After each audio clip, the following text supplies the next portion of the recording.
The cabin had been sealed since 1952, but the moment Milo touched the burned floor, Luke realized his grandfather had expected someone to come looking. Flames snapped through the rafters as Milo limped toward the scorched north wall, blood darkening his bandage. Then he stopped, nose pressed to a cracked floorboard. Luke pulled it aside. Beneath the ash, cold iron disappeared straight into the mountain, and Milo wouldn't move away. "What do you think Thomas hid there?" The dumpster lid slammed at 4:17 in the morning. Luke Bennett's eyes opened before the sound had finished echoing across the parking lot. His right hand shot beneath the driver's seat. His shoulders dropped. His left foot braced against the floorboard. For one confused second, there was no Idaho, no empty grocery store parking lot, no frost whitening the windshield of his old Ford. There was only darkness, metal, and the memory of another road thousands of miles away. Then something warm pressed against his wrist. Luke looked down. Milo stood between the seats, ears slightly back, his sable muzzle resting against Luke's hand. Luke blinked. The parking lot returned piece by piece. A buzzing security lamp, shopping carts nested beneath a metal shelter, a delivery truck idling behind the store, cold air leaking through the passenger window. No radio chatter, no dust, no burning vehicle, no Afghanistan. Luke slowly pulled his hand from beneath the seat. "Yeah," he whispered. "I know." Milo kept his muzzle there another second. Only when Luke's fingers loosened did the German shepherd step back. Luke checked the dashboard clock. 4:18. He rubbed both hands over his face. He had slept maybe 3 hours, which made it a better night than some. Milo climbed onto the passenger seat and watched him. "Long night, huh, boy? "You look terrible, too." Time to go. Milo yawned. "Appreciate the support." Luke started the truck for heat. The Ford coughed twice before the engine caught. 214,000 miles showed on the odometer. The check engine light had been glowing since Spokane, and the passenger side heater worked only when it felt cooperative. Still, it started. These days, Luke respected anything that kept starting.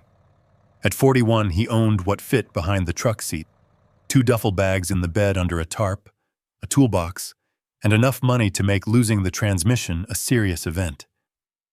For nearly 8 years after leaving the Army, he'd done well enough. Bridge crews, retaining walls, emergency stabilization after floods, work where understanding soil, load, and failure meant something. Then contracts dried up. One layoff became temporary work. Temporary work became shorter jobs farther apart. Friends called less after Luke stopped returning calls. He told himself he preferred it. Milo never asked whether that was true. At 7, Luke bought coffee and a breakfast sandwich from a gas station.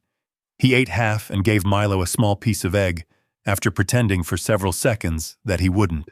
At 8:43, his phone rang. "Mr. Bennett?" "Speaking. This is Sarah Collins. We exchanged messages about the Thomas Bennett estate." Luke stared through the windshield. Thomas Bennett. His grandfather's name felt like something pulled from a box in an attic. "Right. Could you come by this morning?" Luke almost asked if she could mail whatever needed signing. Instead, he looked at Milo. The shepherd was watching 2 ravens argue over something near a snowbank. "Give me an address." Sarah Collins worked from a brick office building in a small Idaho town where every second storefront seemed to sell either outdoor equipment or coffee. Luke left Milo in the truck with the windows cracked and walked upstairs. Sarah looked to be in her late 40s. No theatrical lawyer's office, no wall of dark books, just organized folders, a printer, 2 filing cabinets, and a window overlooking the mountains. She offered coffee. Luke declined. She opened a folder. "Your grandfather died 3 months ago, I heard. I'm sorry." Luke gave a small nod. Sarah noticed enough not to push it. "You are the primary beneficiary of one remaining piece of real property." That got his attention. My mother didn't mention property. Your mother may not have known. Sarah turned a county map toward him. A parcel had been outlined high in the mountains. 43 acres on Sawtooth Ridge. Luke leaned forward. Most of it appeared to be steep timber and granite. What's on it? A cabin. Condition? Unknown. Luke looked up. Sarah folded her hands. The structure was sealed under county authority in October of 1952. Luke waited for the joke. None came. Sealed? The record is unusual. There were boundary disputes involving several parcels in that area, along with a structural closure associated with the cabin. The documentation isn't complete. And nobody opened it? Not legally, according to what I've found. Luke leaned back. So I've inherited 43 acres I can barely reach, and a cabin nobody's been allowed inside since Eisenhower was running for president. That's a colorful summary. Is it wrong? No. For the first time that morning, Luke almost smiled. Almost. Sarah showed him photographs from county records. Steep forest, an old logging route, a creek crossing that looked questionable even in summer. No maintained utility access, she continued. No grid power. The upper road is seasonal. There are also unresolved historical survey references that could complicate a sale. There it was. The catch. Luke knew land well enough to understand what 43 inaccessible mountain acres could become. Taxes, legal bills, repairs, liability. He looked at the papers. Can I refuse it? Yes. Can the estate sell it? Eventually. Luke picked up the pen Sarah had placed beside the documents. That was probably the smart answer. Let somebody else inherit 70 years of problems. He positioned the pen above the line. Sarah didn't stop him. She simply said, "There is one more thing." Luke lowered the pen. She opened a second folder. Inside was an old folded map, not a county printout. Paper, creased, yellowing slightly, with contour lines and handwritten marks along the ridge.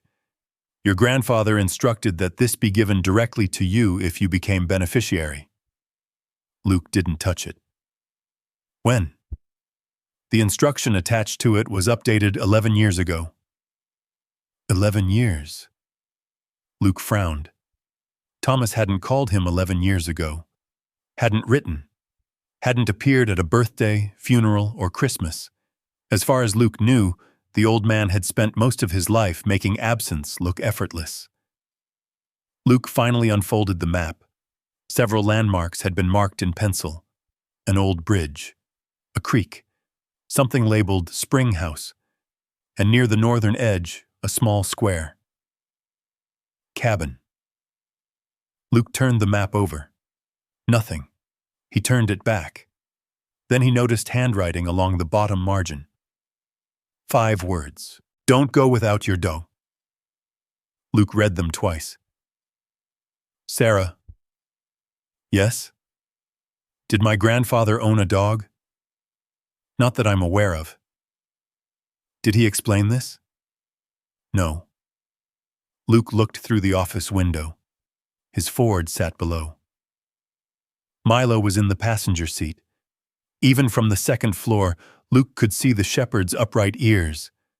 Thomas never met Milo. Sarah said nothing. Luke looked again at the handwriting. 11 years ago. Milo was 5. The arithmetic didn't work. Not even close. Yet Thomas hadn't written "bring a dog." He had written, "Don't go without your dog." Luke slowly set the unsigned disposal papers aside. Outside, Milo suddenly turned his head and looked directly up toward the office window. Luke stared back. For the first time since Sarah had mentioned Sawtooth Ridge, the 43 acres no longer felt worthless. They felt like a question. And somewhere high above the snowline, Behind a door that had been sealed since 1952, his grandfather had apparently left the answer.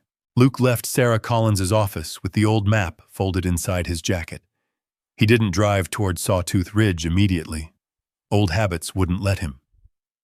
At a gas station on the edge of town, he filled the Ford until the pump clicked, then topped off the spare fuel can strapped behind the cab. He bought bottled water, jerky, canned soup, batteries, and 2 cheap lighters. From the truck box came a first aid kit, folding saw, headlamp, wool blanket, compass, work gloves, 50 feet of utility cord, and a weather radio whose antenna had been repaired with electrical tape. Milo watched the entire process from the passenger seat. "One night," Luke said. Milo tilted his head. "Maybe 2. The dog kept watching. "Fine. 3. Luke checked the weather before they left. Cold front after dark. Possible snow at higher elevations. He downloaded the county map onto his phone, then put Thomas's paper map beside it. The phone was useful. The paper was trustworthy. By 10:30, town had disappeared behind them. The highway narrowed through ranch country before climbing into dark timber. Mountains rose on both sides, their upper slopes already white. Sunlight flashed across the river below, appearing and disappearing between stands of pine. For a while, Luke felt almost normal. Milo rode with his nose near the cracked window, taking in every scent the mountains offered. Luke drove with one hand on the wheel.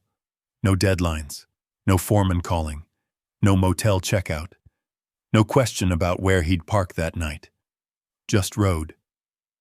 Then the pavement ended. The Ford began rattling over washboard gravel. Luke slowed. The route Thomas had marked was 17 miles farther, but after 6, the road narrowed to little more than twin tracks carved into the mountainside. He stopped twice to move fallen branches. At a creek crossing, he got out before committing the truck. Water ran only 6 inches deep, but the downstream edge had washed away. Luke crouched and studied the exposed soil. Milo waited behind him. "Looks good until it isn't," Luke murmured. He walked the crossing first, tested the bottom with a branch, then brought the Ford through slowly. 3 miles later, the mountain ended the drive for him. A section of logging road had collapsed into the ravine. Luke stopped 20 yards short. "That's far enough." He backed the Ford into a wider patch between trees until the nose faced downhill. Milo jumped out. Luke caught himself checking the tree line before opening the rear toolbox. High ground, blind bend, drainage ditch, fresh tire marks. Nothing threatening, nothing unusual. And still he looked. He packed water, food, medical supplies, radio, headlamp, blanket, map, and tools. Milo wore a working harness with collapsible water bowl and small side pouches. Luke locked the truck. The cabin was perhaps 4 miles away. They started uphill. The forest changed quickly once they left the road. Sound became smaller. Their boots and paws moved through wet needles. Snow lingered in shaded hollows. Somewhere below them, water moved through granite. Milo ranged a few yards ahead, then returned, never disappearing completely. Luke found himself watching the dog's ears. They were better instruments than anything he carried. An hour into the hike, a rifle cracked somewhere across the valley. Luke moved before thought. One moment he was walking. The next his shoulder was against the protected side of a fallen pine, body low, eyes searching the opposite slope. Milo had stopped beside him. Luke's hand was raised. "Stay." The shepherd froze. Another shot rolled through the valley, farther away than it had sounded. Then Luke heard faint laughter carried by the wind. Hunters. His fingers were gripping bark hard enough for a splinter to enter his palm. Luke stared at his own hand. For half a second, sunlight through the trees became white desert glare. The smell of pine became hot dust. A road curved past a mud wall. Someone ahead shouted something he couldn't quite hear. Luke blinked. pine trees, snow, Milo, Idaho. He pulled the splinter from his palm. Wrong A-O, he said quietly. Milo touched his knee with his nose. Luke straightened. Come on. They kept climbing. Near 3 in the afternoon, Luke found the first feature marked on Thomas's map, a narrow timber bridge over a creek. It was older than Luke expected, but reinforced underneath with newer lumber. He stopped. The bolts weren't from 1952. Neither were the pressure-treated braces. Someone had repaired it. Luke crossed carefully. Farther uphill, he noticed shallow drainage channels cut along the trail. Most were filled with needles, but they had been positioned intelligently to divert spring runoff away from the path. Maintenance, not recent, but certainly not 70 years old. Thomas had kept coming here. That changed something. The cabin hadn't simply been forgotten behind a county seal. Someone had wanted it to survive. The sun was touching the western ridge when Milo stopped. Luke nearly walked into him. What? Milo stared through the trees. Luke followed his gaze. At first he saw only trunks and shadow. Then the roofline appeared, low, dark, almost part of the mountain. They moved closer. The cabin sat beneath enormous pines where the slope rose sharply into exposed granite. It wasn't the picturesque hunting lodge Luke had half imagined. It was compact and heavy, built for weather, with thick log walls and shuttered windows. A stone chimney climbed along one side. The north wall nearly touched the mountain itself. Luke circled before approaching the door. Roof flashing had been patched. One corner had newer chinking between the logs. A drainage trench carried snowmelt around the foundation. Thomas. It had to be. Luke came back to the entrance. A weathered metal plate crossed the door. County markings were barely visible beneath rust. But the date remained readable, October 1952. Milo sniffed along the threshold. Luke pulled Sarah's authorization from a waterproof sleeve. He could legally remove the seal. He had carried the tools to do it. But darkness was less than an hour away, and opening an unknown 70-year-old structure at dusk violated every practical instinct he had. Tomorrow, he said. They made camp beneath a stand of trees 30 yards away.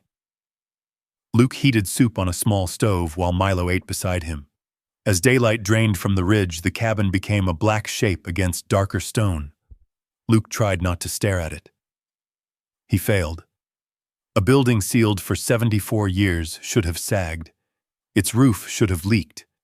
Water should have undermined the uphill foundation. Instead, someone had kept the runoff clear, repaired the bridge, patched the flashing, protected a place nobody was supposedly entering. Luke unfolded Thomas's map again under the beam of his headlamp. His eyes moved from the marked bridge to the cabin, then to another handwritten mark uphill. Spring House. Milo suddenly lifted his head. Luke went still. The shepherd wasn't looking into the forest. He was looking at the cabin. His ears came forward. For several seconds, neither of them moved. Then Milo stood and took 3 slow steps toward the sealed door. Milo. The dog stopped. A gust moved through the pines. Something inside the cabin made a faint wooden knock. Once. Then silence. Luke stared at the rusted county seal. He had come up the mountain expecting an abandoned building. Instead, everything around him suggested the same impossible thing. The cabin had been closed since 1952, but someone had spent decades making sure it was still here when Luke arrived. Morning came gray and cold. Luke woke before sunrise without remembering falling asleep. For several seconds he stayed inside the sleeping bag, listening. Wind in the pines. Creek below the ridge. Milo breathing beside him. Nothing else. The cabin stood 30 yards away, its dark shape slowly separating from the granite behind it as daylight gathered. Luke boiled water for coffee, fed Milo, then packed the camp before approaching the door. He didn't like leaving gear scattered when entering an unfamiliar structure. Maybe that was excessive. Maybe it wasn't. He had stopped arguing with habits that cost nothing. Sarah's authorization was inside his jacket. Luke photographed the county seal before touching it, then photographed the door, hinges, windows, and ground around the threshold. "Document first," he murmured. Milo sniffed the lower logs. The rusted bolts resisted. Luke worked penetrating oil into them and waited. The first finally turned with a dry squeal. The second came easier. When the plate loosened, he caught its weight rather than letting it fall. October 1952. He placed it beside the doorway. Then he wrapped his hand around the iron latch. "Ready?" Milo looked at him. "That's not an answer." Luke pushed. The door opened 6 inches and stopped. He put his shoulder against it. Old wood groaned across the floor. Something brittle snapped inside. Then the door moved enough for a blade of morning light to enter.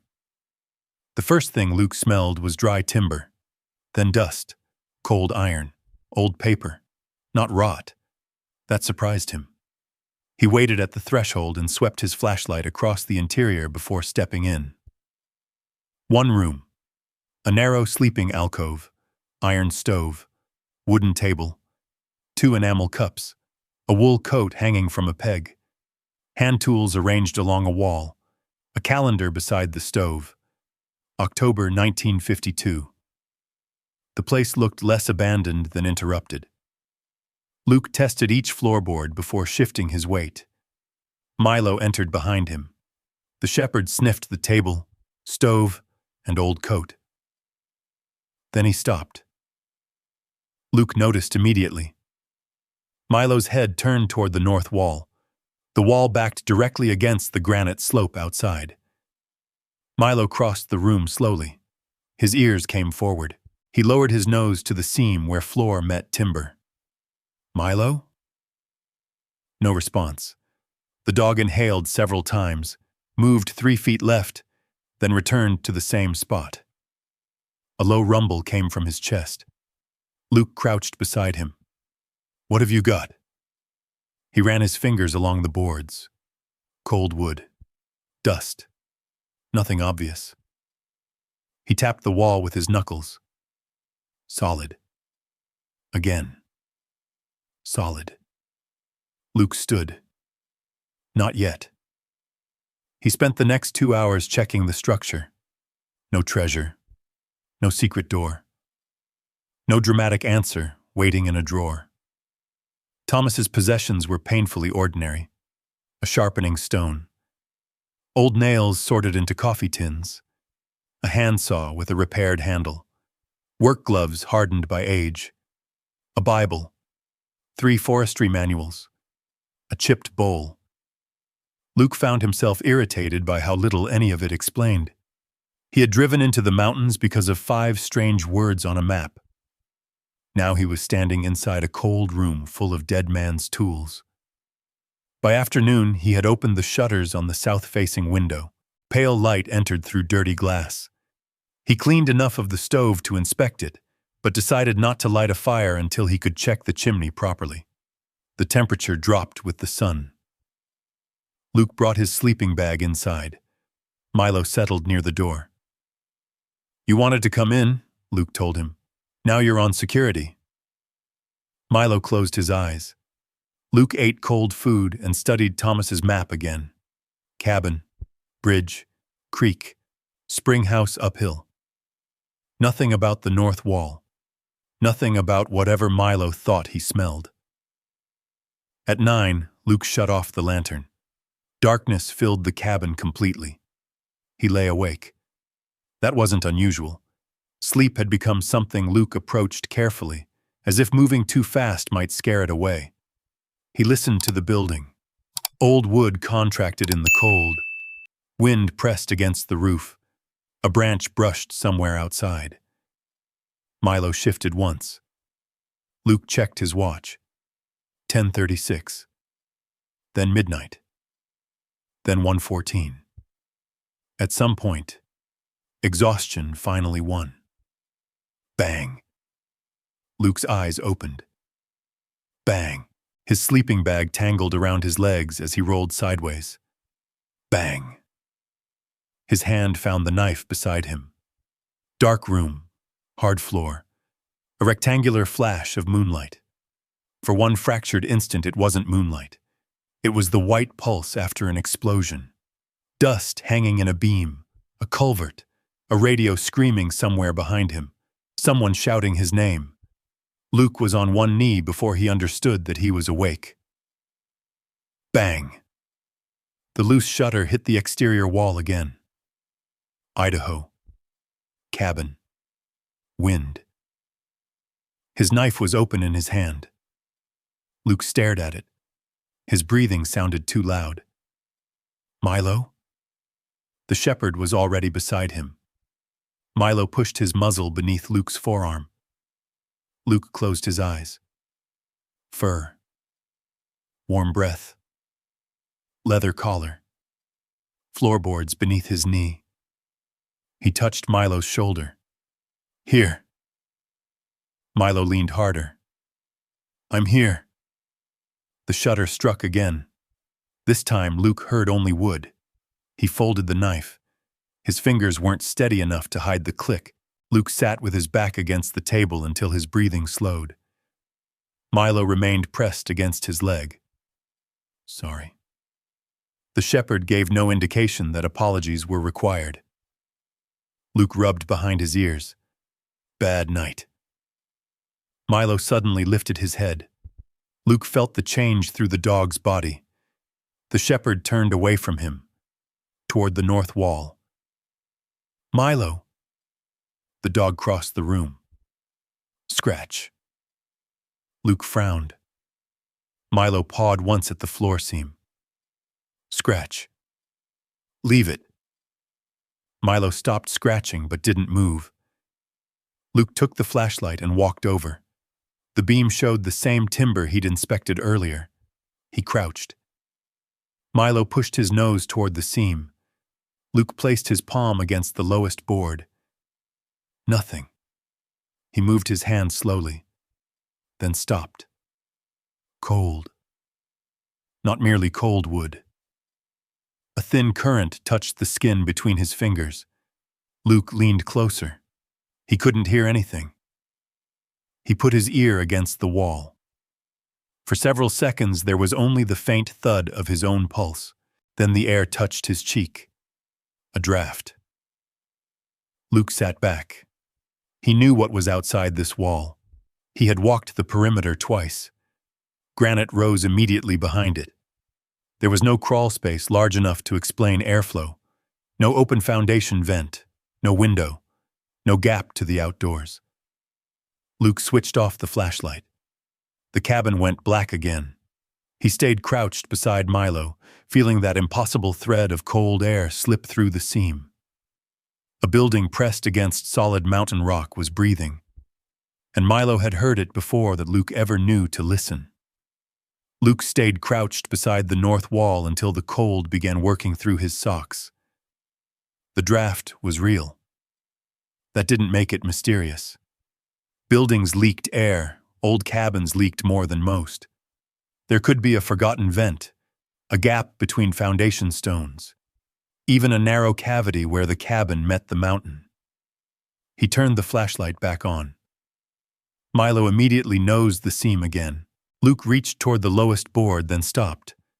In Afghanistan, the obvious object had sometimes been exactly what somebody wanted you looking at. Different country. Different problem. Same rule. Don't let curiosity decide where your hands go. Not the wall, he said. Milo glanced at him. We clear the room first. Luke slept no more that night. By sunrise, he'd made coffee and begun working the cabin in a deliberate pattern. Door, windows, ceiling, floor, stove, furniture. Anything altered, repaired, or positioned differently from the materials around it. He wasn't searching for treasure anymore. He was searching for anomalies. The cabin rewarded patience. A floorboard near the table had been replaced decades after the others, but beneath it, Luke found only evidence of an old repair. One window frame contained newer nails. The rear corner showed water staining from a roof leak that Thomas had apparently fixed. Nothing explained the draft. Around 9, Luke turned his attention to the iron stove. A heat shield stood behind it, made from a dark steel sheet mounted several inches off the log wall. One screw didn't match the others. Luke stared at it. Then he smiled without humor. "There you are." He removed the screws carefully. The shield came away with a dry scrape. Something dropped behind it. Milo jumped back. A small leather notebook landed on the floor. Luke didn't touch it immediately. Dust coated the cover except along one edge where the steel had protected it. He photographed it where it lay. Then he picked it up. The leather had hardened with age. A faded elastic strap held the pages closed. Inside the cover, written in block letters, Thomas Bennett. Luke sat at the table. For the first 20 pages, there was nothing dramatic. Temperatures, snow depth, fence repairs, a sick mule, measurements from creek crossings. Thomas recorded everything with the blunt precision of a man who didn't waste words. Then Luke reached August 1952. The entries changed. Red Creek men came again. Offered access road agreement. 2 days later. Holloway says mineral lease does not alter ownership. Language says otherwise. Luke read that line twice. Holloway. The name meant nothing to him yet, but Thomas had underlined it. September 3rd. West survey marker moved. Reset from my field notes. September 8th. Parker fence cut in the night. 6 head through before morning. Luke looked toward the door. Parker. Another name. September 17th. Mason barn burned. Sheriff says lantern. Mason hasn't used a lantern in that barn since spring. The cabin suddenly seemed quieter. Luke turned the page. September 21st. They want access to the upper ridge. Not timber. Never was timber. September 27th. Red Creek offered twice the assessed value. Refused again. October 2nd. They stopped trying to buy it. That sentence sat alone on the page. Luke's thumb remained against the paper. He had spent enough years around men who used careful language to recognize when a short sentence carried more weight than a long one. Milo rested beneath the table, but his eyes were open. Luke continued. October 5th. Marker gone again. October 7th. County copy does not match my survey. October 9th. Saw truck above creek after midnight. No lights. Then nothing. The next 2 pages had been removed. Not fallen out. Removed. Luke held the notebook toward the window. The paper had been cut close to the binding with something sharp.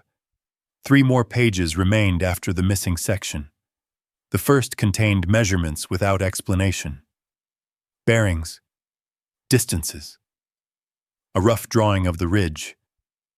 Luke recognized survey notation, old-fashioned but understandable. The second page showed the cabin from above. North wall, chimney, creek, and a dotted line disappearing toward the hillside. Luke's pulse picked up. He looked toward the wall. Milo did too. Yeah. Luke turned the page. Blank. He checked the next. Also blank.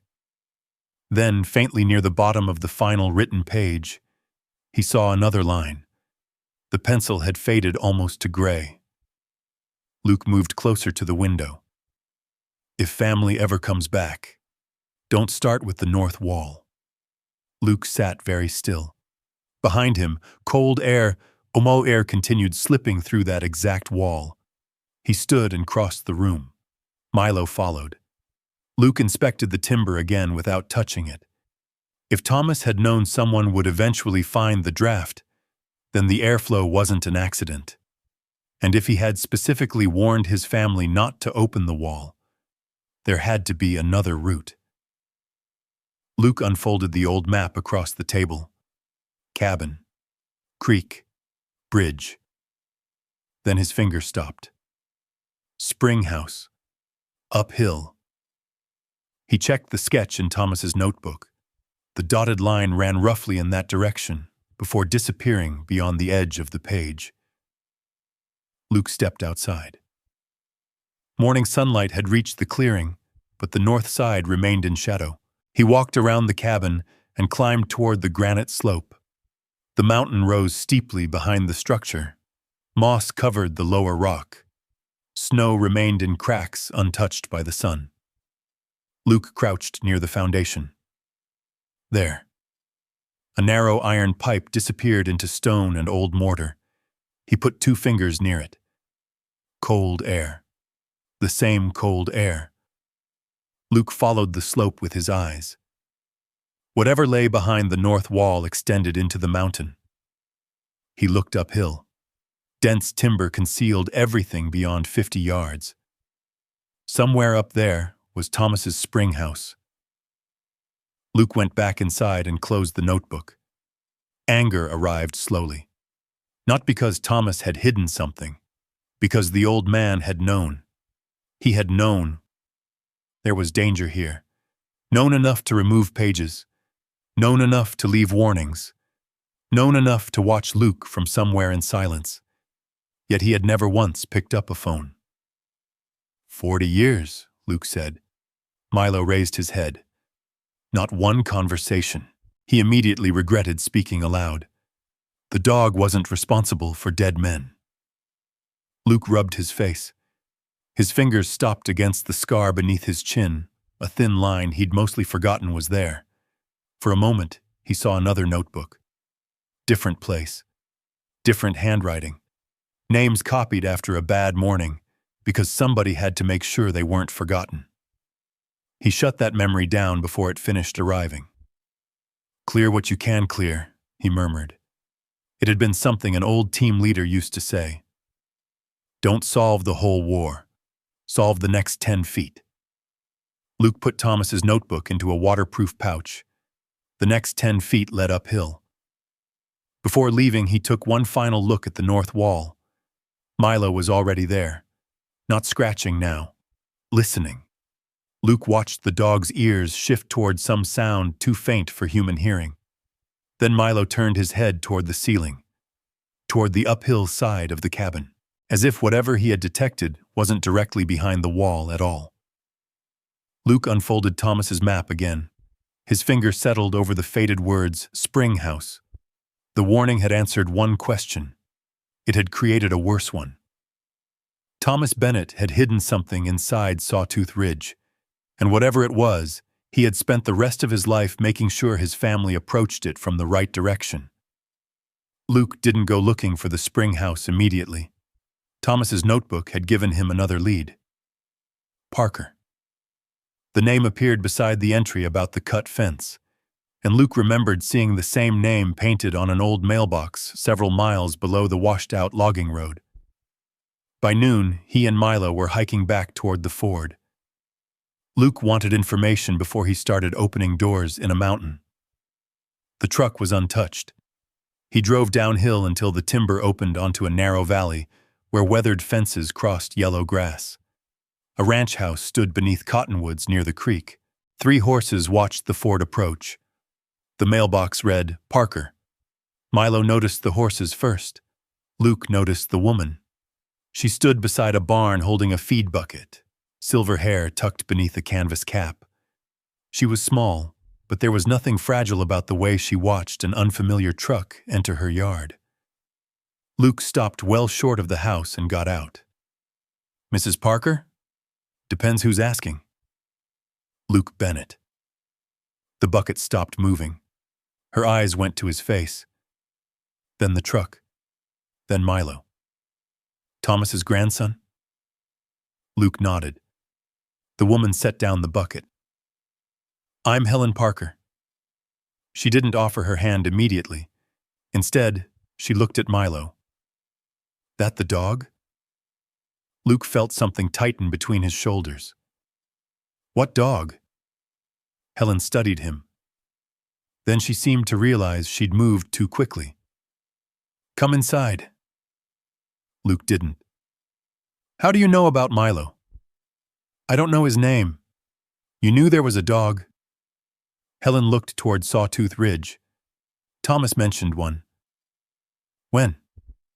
"Not to me." That answer didn't help. Helen sighed. "My husband knew your grandfather better than I did. Robert died 6 years ago. Before that, Thomas left something with him." Luke remained beside the truck. "What?" "A box." Helen looked at his face. "I think you should see it before you decide I'm part of whatever you're worried about." Milo stepped down from the truck.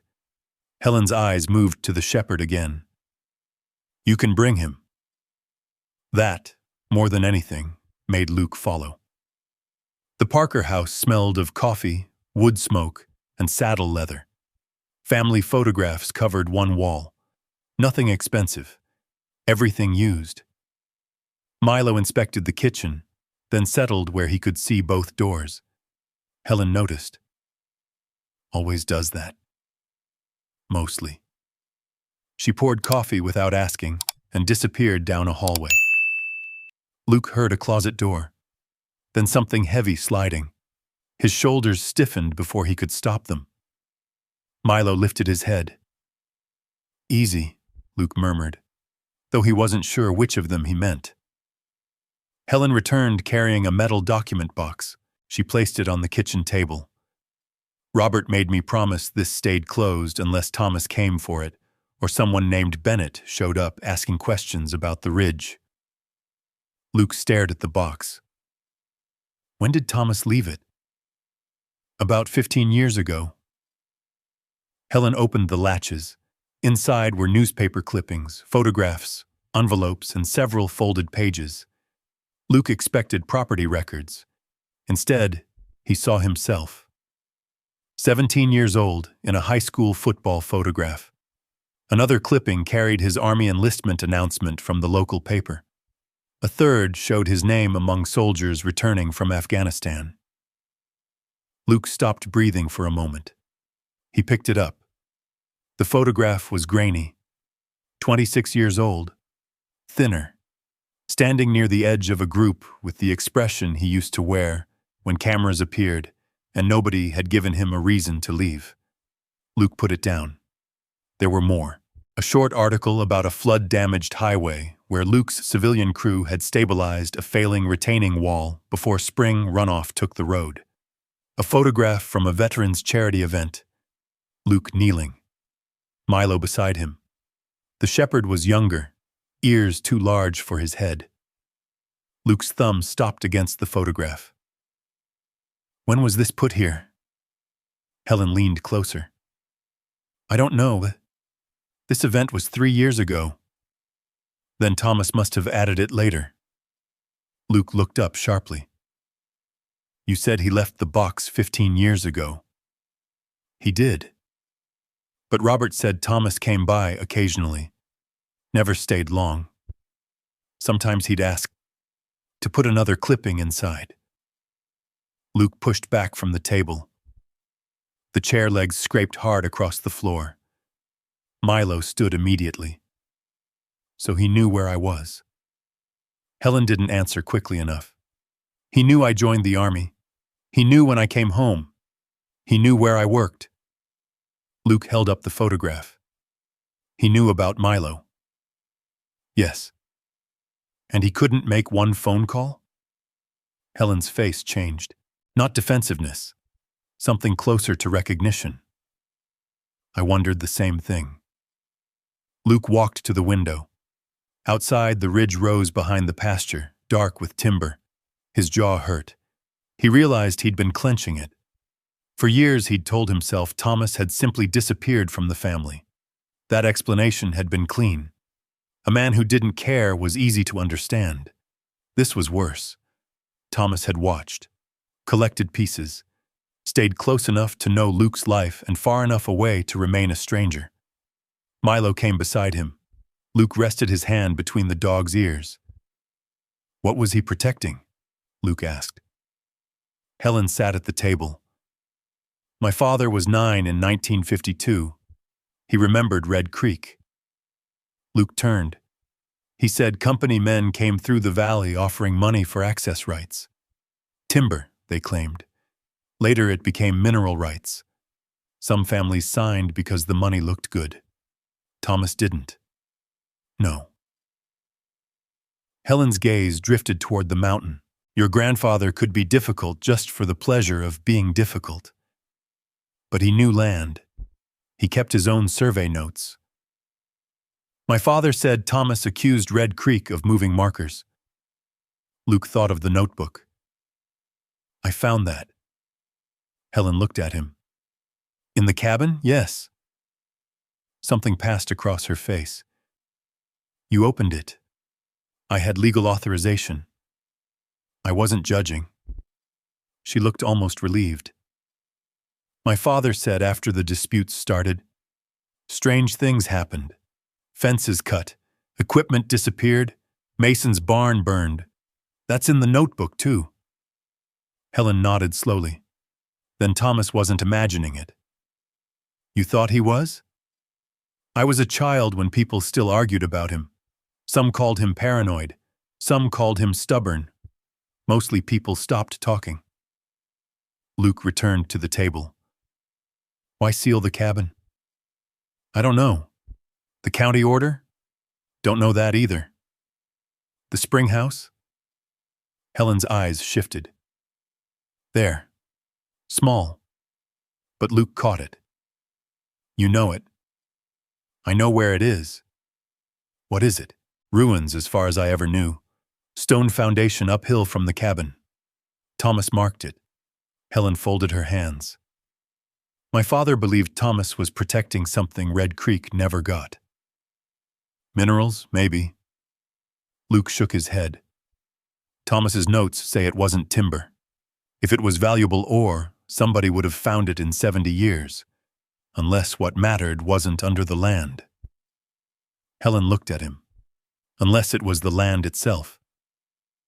Milo suddenly stood. No growl, no bark. He walked toward the front window.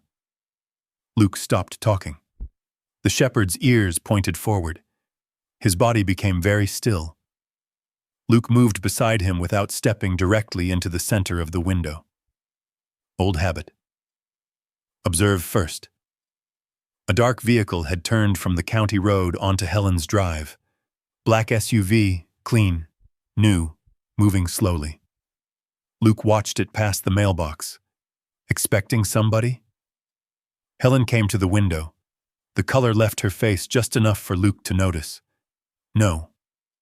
Recognize it? No. But her voice said something different. Luke watched the SUV continue toward the house. Its windshield reflected the pale afternoon sky, hiding whoever sat behind it. Milo produced a low sound deep in his chest. Luke's eyes moved automatically. Driver, possible passenger, approach route, barn corner, rear exit. Then he stopped himself. This wasn't an AO. This was an Idaho ranch. Still, his body had already made its assessment. Helen opened the document box again and quietly pushed the photograph of Luke and Milo back beneath the older clippings. There's something else you should know, she said. Luke kept watching the vehicle. What? Thomas wasn't the only person who came here asking about that cabin. The SUV rolled to a stop outside. Helen looked toward Sawtooth Ridge. 3 months before your grandfather died, men from Blackstone Land and Timber came to this kitchen. Luke turned toward her. What did they want? Helen's eyes settled on Milo. The same thing you're trying to figure out. Outside, a car door opened. Milo moved half a step in front of Luke. Luke touched 2 fingers to the shepherd's harness. Easy. Footsteps crossed Helen's porch, not hurried. A knock followed. 3 measured taps. Helen looked at Luke. "It's my house," she said. Luke nodded and moved away from the window. Helen opened the door. The man outside was perhaps 50, tall and lean, wearing a dark field jacket over clothes too clean for ranch work. Another man stood several yards behind him, beside the SUV, holding a leather portfolio. "Mrs. Parker, Mr. Holloway." So she did recognize the vehicle. The man smiled as if the contradiction didn't matter. "Sorry to arrive without calling." "Then don't." His smile survived. "I'm actually here to speak with Mr. Bennett." Luke felt Milo's body tighten beneath his hand. Grant Holloway looked past Helen. "Luke Bennett?" Luke said nothing for a second. Information traveled fast in small towns. Corporations could make it travel faster. "Who's asking?" "Grant Holloway, Regional Land Director for Blackstone Land and Timber." Luke crossed the room but stopped several feet from the doorway. Grant offered a business card. Luke took it. "How'd you know I was here?" "We've been following the probate status of the Bennett parcel. Someone saw your truck come through town." Smooth answer. Possible answer. Luke filed it away. Grant glanced toward Milo. "Beautiful shepherd." Milo stared back. "What do you want?" Luke asked. 5 minutes. You've used 1. Grant's smile narrowed. "Fair enough." Helen stepped onto the porch rather than invite him inside. Luke followed. The second man remained near the SUV. Grant introduced him as Mark Ellis, a land acquisition specialist. Mark lifted one hand in greeting. Luke looked at his boots. Almost no mud. Yet the SUV had supposedly come from town. Then Luke noticed the tires. Mud packed into the rear tread. Pale mountain clay. Not Helen's dark pasture soil. They'd been somewhere else first. Grant opened his folder. "Blackstone owns and manages several parcels around Sawtooth Ridge. Your grandfather's acreage creates an irregular boundary between 2 of our holdings. That's unfortunate. We'd like to simplify it." Grant handed Luke a printed proposal. Luke looked at the number. $185,000. He read it again. Sarah had described the property as remote, difficult to access, historically disputed, and potentially expensive to clear for sale. Luke lifted his eyes. $185,000. Cash purchase. Blackstone covers survey work, title review, environmental assessment, and closing costs. Generous. We think it's fair. No, you think I'll think it's fair. For the first time, Grant's expression lost a fraction of its polish. Luke looked at the parcel map inside the folder. Blackstone holdings surrounded much of Thomas's acreage. Roads were marked, creek lines, old survey boundaries, the cabin. Then Luke saw a small square uphill. Springhouse. 1 word. No space. His attention remained on the map. "When did you say you learned I was here?" "This morning." Luke tapped the paper. "You printed this morning? The base map is part of our property file." "Interesting file." Grant waited. Luke pointed to the square. "What's that?" Grant looked down. "Old structure." "What kind?" "Springhouse, apparently." "You been there?" "No." "Too quick." Luke looked toward Mark. Mark had his phone out now, held low. Its camera pointed toward the house, then toward Luke's truck, then Milo. "Tell your guy to put the phone away." Grant turned. Mark lowered it. "Just documenting the visit. You can document your own property." Grant's tone stayed pleasant. "We're not looking for conflict, Mr. Bennett. Then we're having a successful afternoon." Helen made a sound that might have been a suppressed laugh. Grant ignored it. The ridge carries liabilities, abandoned workings, unstable ground, old access claims. Your grandfather spent decades holding land that produced almost nothing. Then why pay me $185,000? Silence. A horse shifted near the fence. Leather tack creaked inside the barn. Grant closed the folder. Because consolidating ownership has value. Luke handed the proposal back. No. You don't need to decide today. I just did. At least have an attorney review it. I have one. That wasn't entirely true. Sarah handled the estate, not a corporate land dispute. Grant didn't need to know the distinction. His eyes moved briefly toward Helen, then back to Luke. Your grandfather was offered opportunities to resolve these boundary problems too. Luke's face went still. In 1952? I wasn't alive in 1952. Didn't ask if you were. A pause. Grant slid the proposal into his folder. Mountain properties hide expensive problems, Mr. Bennett. He looked toward Milo. Animals have a talent for finding them. Luke's fingers tightened once around the business card. Grant smiled politely. Call me when you've had time to think. He walked back toward the SUV. Mark opened the passenger door, but before climbing in, he turned and took one last photograph toward the ridge. Luke saw the angle. Not Helen's house. The mountain. The SUV reversed, turned, and drove toward the county road. Luke watched until it disappeared. Helen released a slow breath. That's Grant Holloway. You said Blackstone came here before. Grant was one of them. What did he ask? Whether Thomas ever left maps with Robert. Whether my father had talked about old surveys. Whether I knew of any documents stored outside the cabin. Luke looked at her. Outside. That's the word he used. The significance settled between them. Grant knew the cabin was sealed. If Blackstone believed Thomas had preserved something, they had apparently spent years trying to learn where. Luke looked down at Grant's business card. Holloway. The name struck him. He pulled Thomas's notebook from his pack and opened it. August 1952. Holloway says mineral lease does not alter ownership. Language says otherwise. Luke showed Helen. She read it. Could be Grant's family. Could be coincidence. You believe that? No. A scrape came from the porch. Milo had moved away.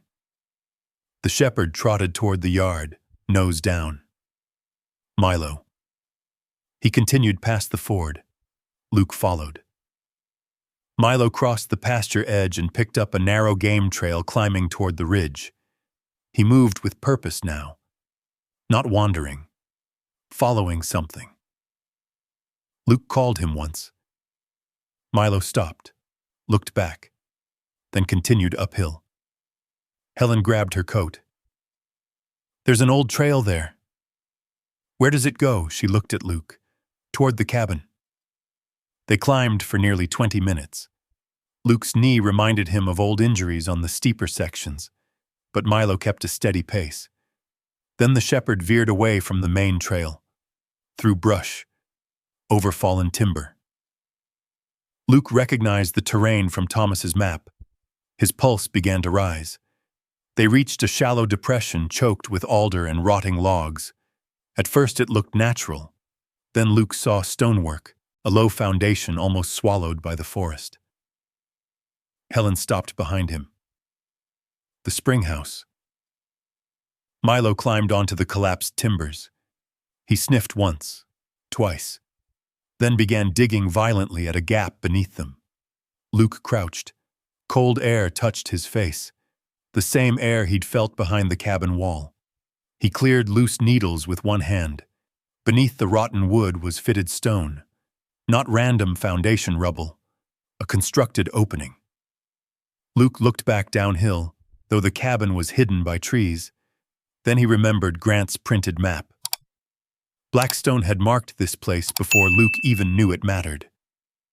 Milo dug again. A section of wet soil collapsed inward. Behind it, something dark appeared. Iron. Luke brushed away more dirt. The curved edge of an old metal door emerged from beneath the ruins.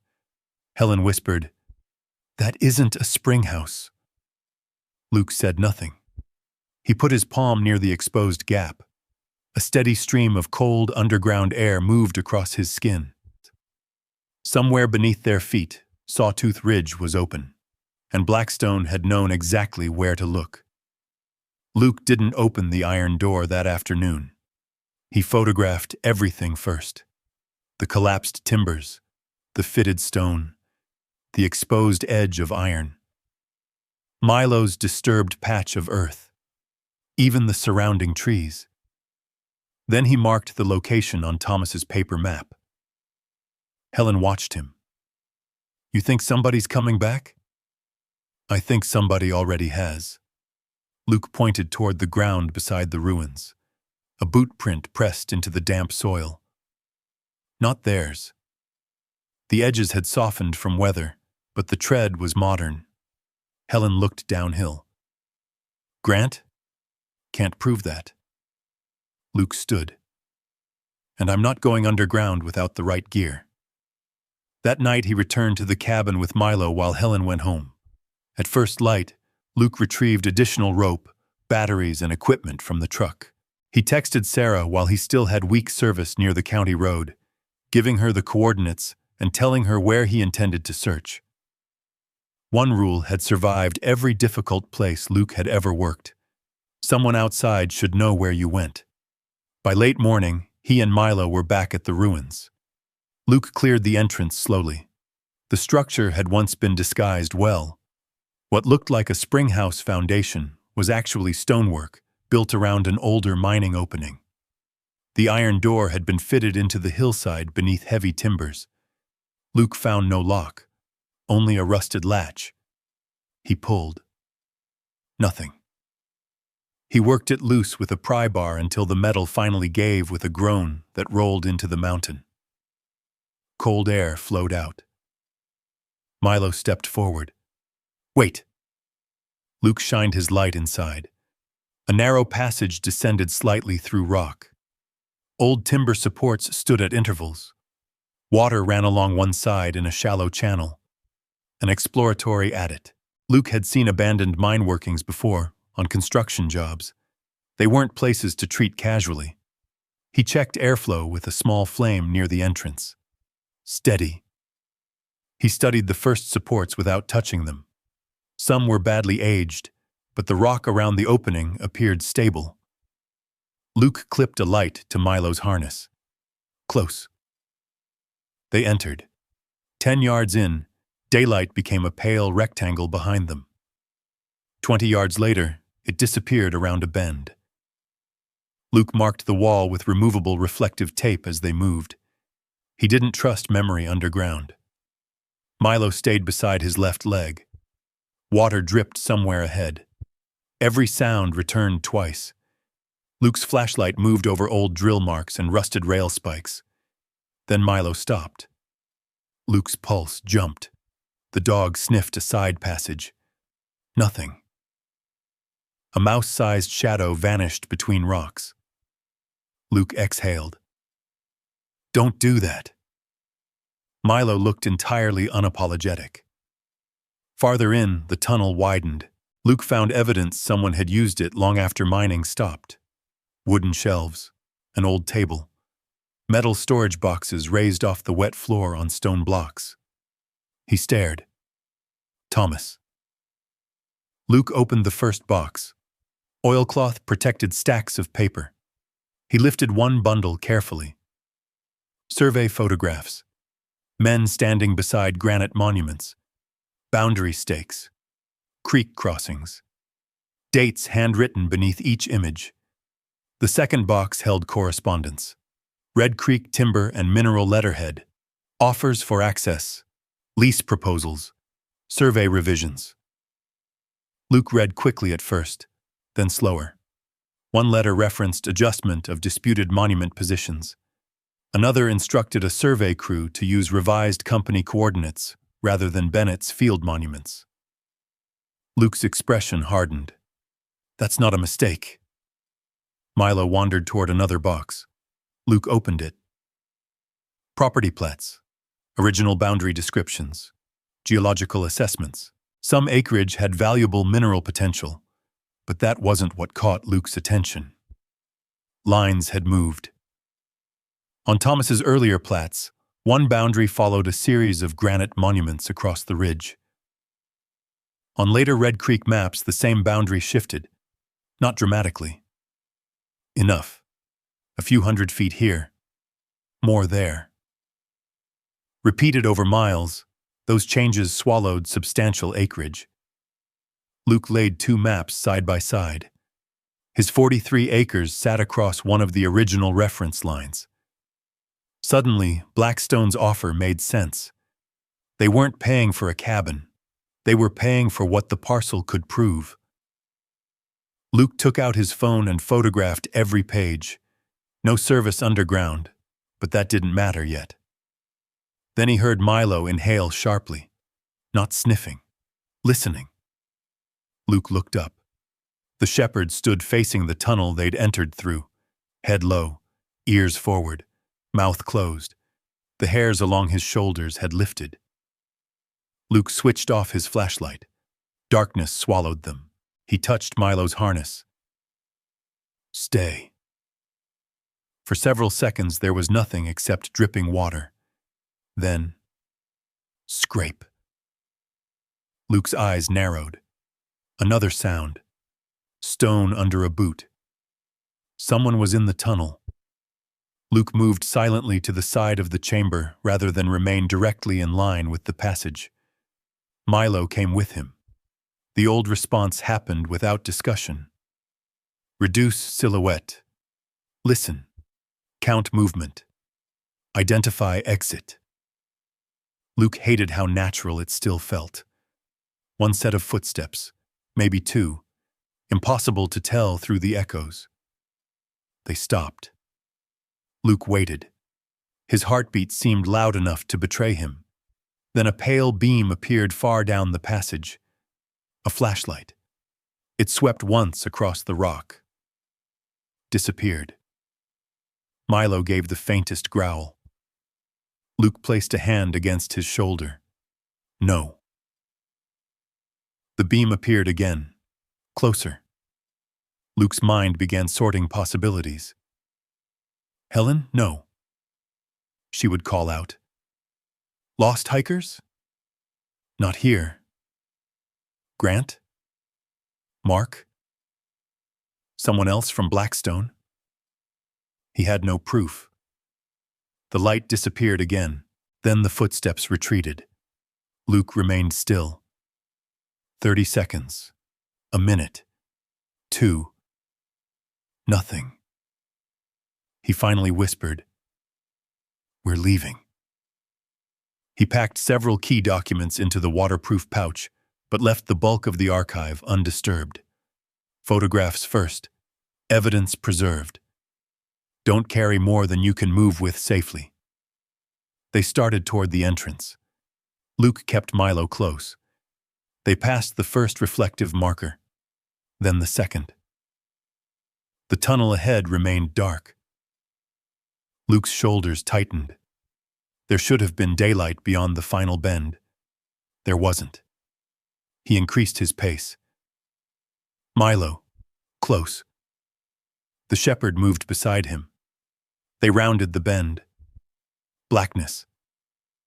Luke's flashlight found the iron entrance door. Closed. He reached it and pushed. Nothing. He tried again. The door moved less than half an inch before striking something solid outside. Blocked. Luke's jaw tightened.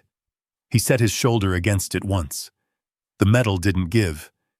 Then he stopped. Wasting strength wouldn't change the physics. He stepped back and examined the edges. No visible internal locking mechanism. Whatever held it was outside.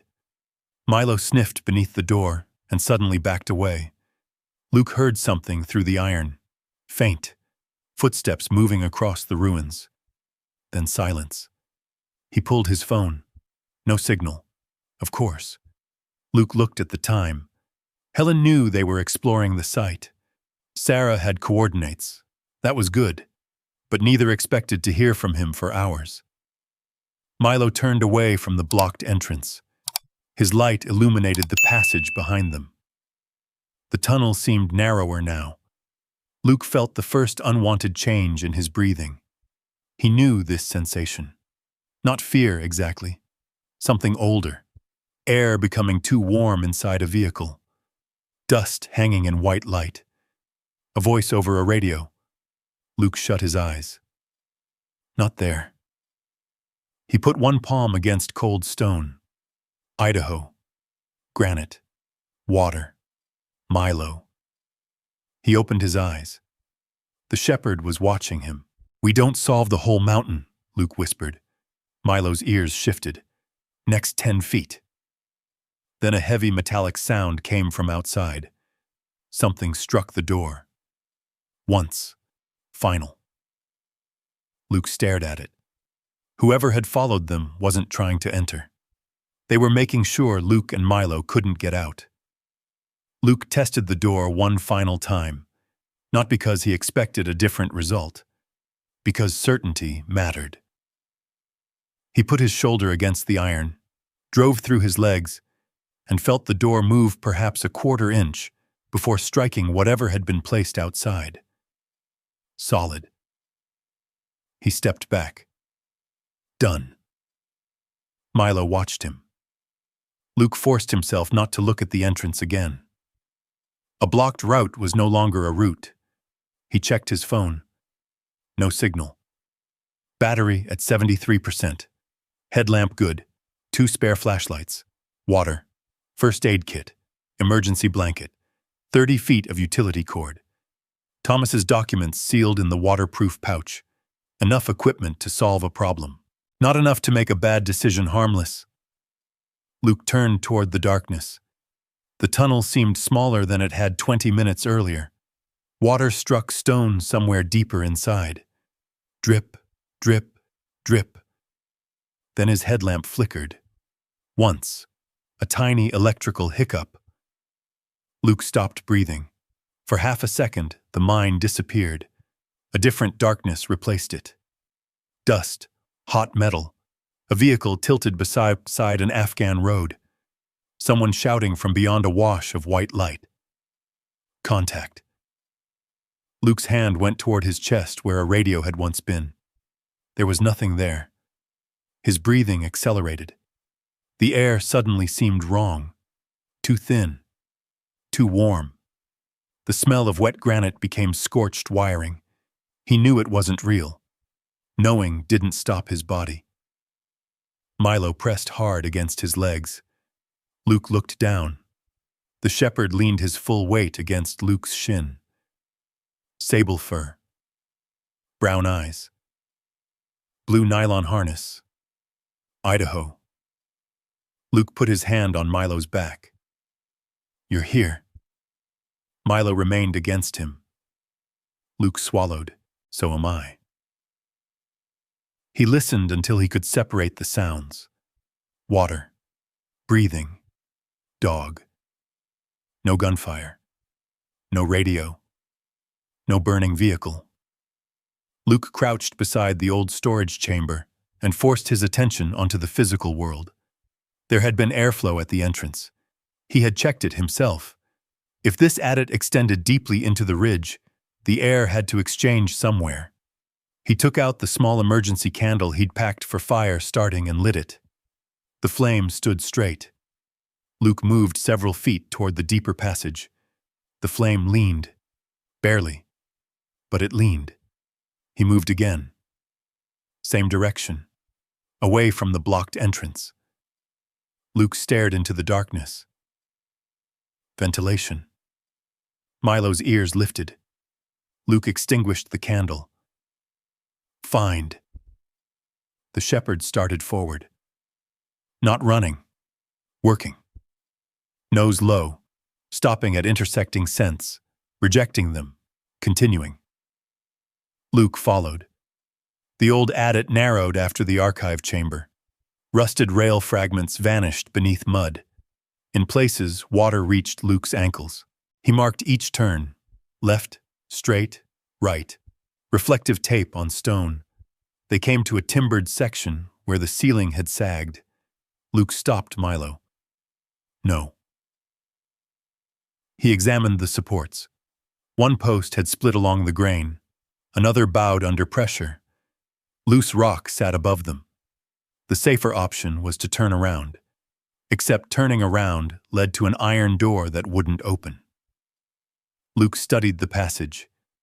10 feet of questionable timber. Stable rock visible beyond.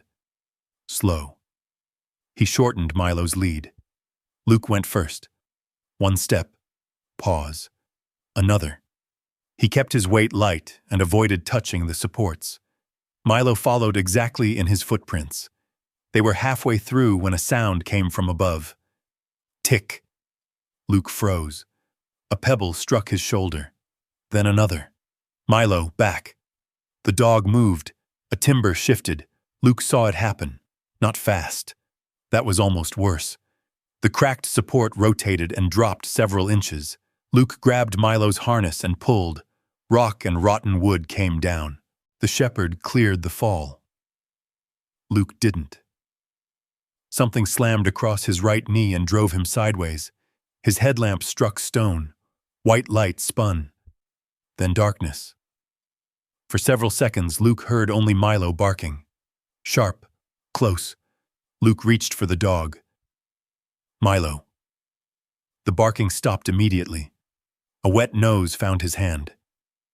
Good. Pain arrived properly then. His knee was trapped beneath a section of timber, not crushed, but pinned hard enough that moving it sent a bright line up his thigh. Luke found his flashlight. The beam showed Milo unharmed. That mattered first. Luke checked himself next. No major bleeding. Foot warm. He could move his toes. He worked slowly, clearing loose stones before using the pry bar beneath the timber. One push. Nothing. He changed the angle. Again. The beam lifted. Luke dragged his leg free and rolled onto his back. He stayed there for 3 breaths. Milo licked his cheek. Don't start. The dog did it again. Luke almost laughed. It came out as something rougher. When he stood, the knee held. Barely.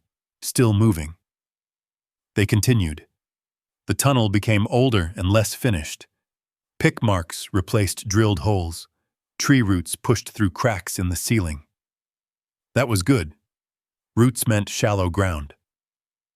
Milo suddenly pulled toward a narrow break in the rock. Luke's light revealed an opening no wider than the dog's shoulders. Cold air came through it, strong this time. Milo looked back. Luke unclipped the lead. Find. Milo squeezed through. His harness light vanished. Luke waited. 5 seconds. 10. Then barking came from the other side. Muffled, but clear. Luke put his face near the gap. Milo! Another bark. Higher. The dog had found space. Luke began widening the opening. Loose rock came away by hand at first. Then he used the pry bar. His knee shook whenever he changed position. He ignored it. Stone by stone. Next 10 feet. That was all. Eventually, the opening became large enough for his shoulders. Luke pushed the waterproof pouch through first, then the pack, then himself. The passage beyond climbed steeply. Milo waded 20 feet uphill. Good boy. The shepherd turned and continued. Luke crawled after him. The smell changed. Wet stone gave way to earth, pine, cold air. Daylight appeared as a thin silver line through roots. Luke dug. So did Milo. Soil collapsed inward. A root tore loose. Suddenly Luke's hand punched through into open air. He widened the hole until Milo could climb out. Then Luke followed. He emerged onto a steep wooded slope perhaps half a mile above the spring house. Late afternoon light hit his face. Luke rolled onto his back. Sky. Actual sky. Milo stood over him, panting. Luke gripped the dog's harness. "You got us out." Milo sneezed dirt onto his jacket. Luke closed his eyes for 1 second. Only one. Then Milo's head snapped toward the valley. The shepherd went rigid. Luke smelled it a moment later. Smoke. Not wood stove smoke. Too thick, too much. He sat up. Between the pines, a dark column climbed above the ridge below them. Luke knew the direction before he stood. "No." Milo bolted. "Milo!" The shepherd disappeared downhill. Luke pushed himself upright and ran after him. His injured knee protested with every step. Branches struck his face. Loose soil slid beneath his boots. "Milo!" No response. Only crashing brush below. Then Luke saw orange through the trees. Not sunset. Fire. He reached the edge of the clearing and stopped. The cabin's roof was burning. Flames rolled from one window and climbed the old timber wall. Smoke folded between the pines in black sheets. 70 years of careful preservation were disappearing in front of him. And Milo was already running straight toward the door. "Milo!" Luke ran after him. His right knee buckled on the first hard step. He caught himself against a pine, pushed away, and kept moving. The shepherd reached the porch before Luke could close the distance. Flames crawled beneath the roofline. One window had already blown out, and heat rolled through the opening hard enough to bend the smoke upward. "Milo, back!" The dog stopped, for 1 second. Then something inside the cabin crashed. Milo lunged toward the doorway. Luke saw the roof section move. "Milo!" He caught the shepherd by the harness just as burning timber dropped from above. Luke threw his weight backward. Most of the debris struck the porch, but Milo yelped. The sound cut through Luke harder than the fire. He dragged the dog across the clearing until they were beyond the falling embers. Down. Down. Milo tried to stand. Luke forced himself to slow his hands. Check first. Blood darkened the fur along Milo's left shoulder. A long splinter had sliced through the skin, and something had punctured the lower foreleg near the paw. Luke's breathing changed. Not Afghanistan. Not a medic call. Not again. "Milo, look at me." The shepherd's ears flattened. Luke opened his field kit. Pressure. Clean dressing. Wrap. Don't make the bandage too tight. He worked through the sequence while the cabin burned behind him. Milo trembled once when Luke cleaned the shoulder. "I know." Luke kept talking. "You're all right. Stay with me." The words weren't for Milo alone. A distant siren came through the trees. Then another. Helen. She must have seen the smoke. Luke tied off the bandage and checked Milo's paw again. Blood had slowed. Good. Milo tried to lick his hand. Luke pressed his forehead briefly against the dog's head. "Don't." His voice broke on the word. He sat back before the memory could finish forming. There had been another dog once in Afghanistan. Not his. A village dog that followed their patrol for 3 days because someone kept feeding it scraps. Luke remembered a blast. Afterward, no dog. No Corporal Mason either. The two memories had somehow become connected in his head over the years, though they had nothing to do with each other. Smoke. Dust. Someone yelling his name. Luke dug his fingers into the cold ground. Milo pushed his nose beneath Luke's palm. Idaho. Pine needles. Bandage. "Milo." Luke breathed. "Here." The first volunteer fire truck came grinding up the logging road minutes later. There wasn't much they could save. The crews stopped the fire from spreading into the surrounding timber and knocked down the worst of the flames, but by then, part of the roof had collapsed, and the north side of the cabin was blackened open. Helen arrived behind a sheriff's vehicle. She got out before the truck fully stopped. "Oh, God. I'm fine." She looked at Milo. "You aren't both fine. He needs a vet." Helen was already reaching for her keys. "I'll drive." A deputy intercepted Luke before they left. "Mr. Bennett, do you know how this started?" "No." "Anyone been up here?" Luke looked toward the burned cabin. "Blackstone Land and Timber visited us today." The deputy's pen paused. "Visited the cabin?" "Helen's ranch." Luke pointed toward the ridge. Someone also blocked an old mine entrance while Milo and I were underground. That got the deputy's full attention. "You were trapped?" "We found another way out." "Did you see who closed it?" "No." "Then we need to be careful about what we're saying." Luke looked at him. "I am being careful." The deputy nodded. "Blackstone?" "Grant Holloway and another man. I'll speak with them." Luke glanced at the fire. "Do that." The veterinarian operated out of a small clinic 20 miles down the valley. Milo needed stitches in his shoulder and treatment for a puncture near the foreleg. Nothing was broken. No tendon appeared damaged. Luke sat on the floor beside the recovery kennel afterward because the plastic chair was too far away. The veterinarian, Dr. Reese, crouched beside him. He was lucky. Luke looked through the kennel door. Milo slept under sedation. "Yeah, he'll limp for a while. Keep the wound clean. No running." Luke almost smiled. "You can tell him." Dr. Reese left them alone. Luke stayed until Milo woke. By the time they returned to the ridge, darkness had settled. The fire was out. The cabin remained. Technically, that was about the kindest thing Luke could say. Wet charcoal smell hung over the clearing. Water dripped from scorched rafters. Thomas's coat was gone. The old October calendar had burned away. Part of the north wall stood exposed beneath the ruined roof. Helen brought blankets from her truck. Luke didn't speak much. Sarah called after 9. He told her everything.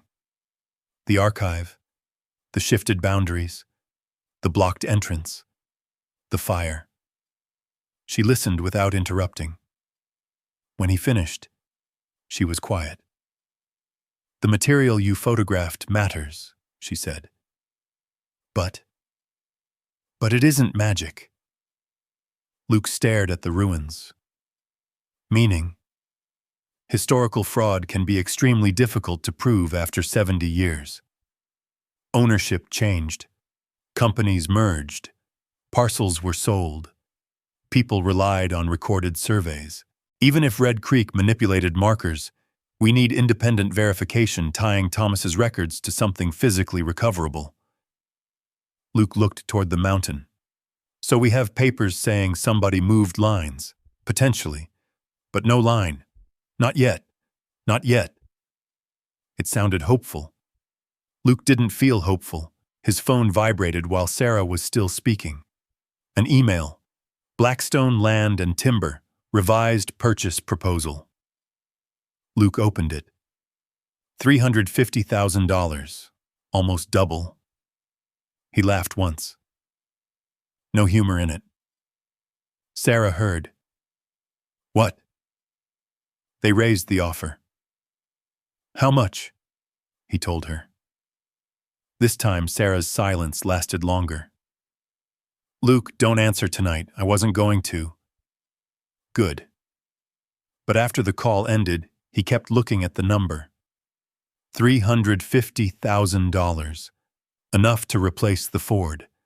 Enough for a small house somewhere. Enough to stop sleeping in places that weren't meant for sleeping. Enough to pay bills before opening them. enough to walk away. Luke sat on a stump at the edge of the clearing. Milo lay on a blanket beside him, still groggy, his front leg wrapped and shoulder shaved around the stitches. The dog had followed him into a mountain because of 5 words written by a dead man. Now he was injured. The cabin was half destroyed. Someone had trapped them underground, and the evidence they'd nearly died carrying out might still not be enough. Luke looked at Milo. Maybe he picked the wrong man. Milo's eyes opened. "Stay down." The shepherd lifted his head. "Milo." He pushed himself upright. His injured leg touched the ground and immediately lifted again. "Hey." "No." Luke reached for him. Milo stepped away. One limping step, then another, toward the cabin. "Milo, stop." The shepherd continued. Luke stood, wincing as his own knee straightened. "Milo." The dog reached the burned doorway. He didn't enter. Instead, he turned toward the north wall. The wall Thomas had warned Luke not to start with. Most of its inner paneling was gone now. Blackened studs stood exposed against stone. Milo lowered his nose. He sniffed the charred boards. Moved left. Stopped. Luke came behind him. "What?" Milo wasn't interested in the wall. His nose moved along the floor beneath it. Then he began pawing. Once. His injured leg failed him. He nearly fell. Luke caught the harness. "Enough." Milo struggled once, then looked directly at the floor. Luke followed his gaze. Fire had burned through one of the old boards near the foundation. Something was visible beneath it. Not rock. Metal. Luke crouched.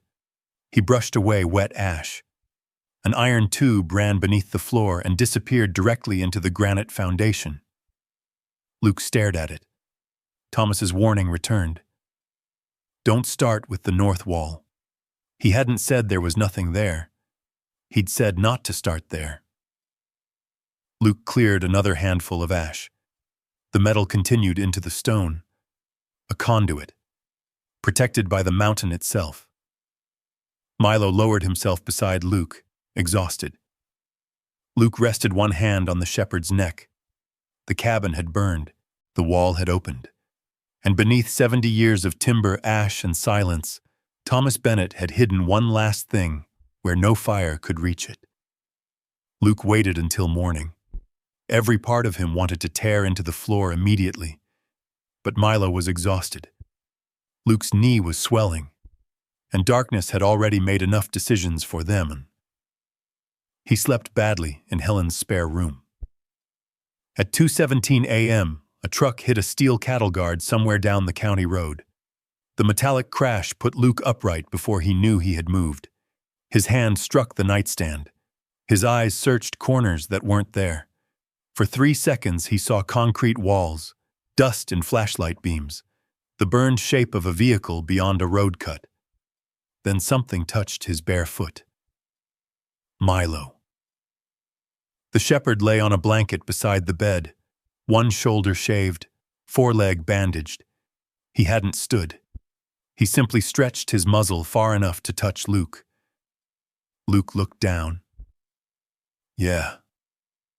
He sat there until the room returned. At first light, Helen drove them back up the ridge. The clearing smelled of wet ash. Luke moved carefully through the burned cabin, checking overhead before stepping beneath anything. He wouldn't let Milo enter until he'd cleared a safe path. Then he lifted the loose floorboard. The iron conduit was about 4 inches wide and disappeared horizontally into the granite foundation. Luke brushed soot from its end. A threaded steel cap had been protected beneath the flooring. Not improvised, designed. Thomas had expected whatever he placed there to remain dry, hidden, and difficult to destroy. Luke worked the cap slowly. It resisted, then turned. Inside the conduit sat a metal cylinder wrapped in waxed cloth. Luke stared at it. Helen stood behind him. Another archive? Smaller. He pulled it free. Milo lay nearby, watching. Luke unwrapped the cloth. The cylinder was sealed with a rubberized gasket that had hardened but survived. Inside were 3 bundles and 1 envelope. The envelope carried a single word. Luke. Luke didn't touch it yet. He opened the first bundle.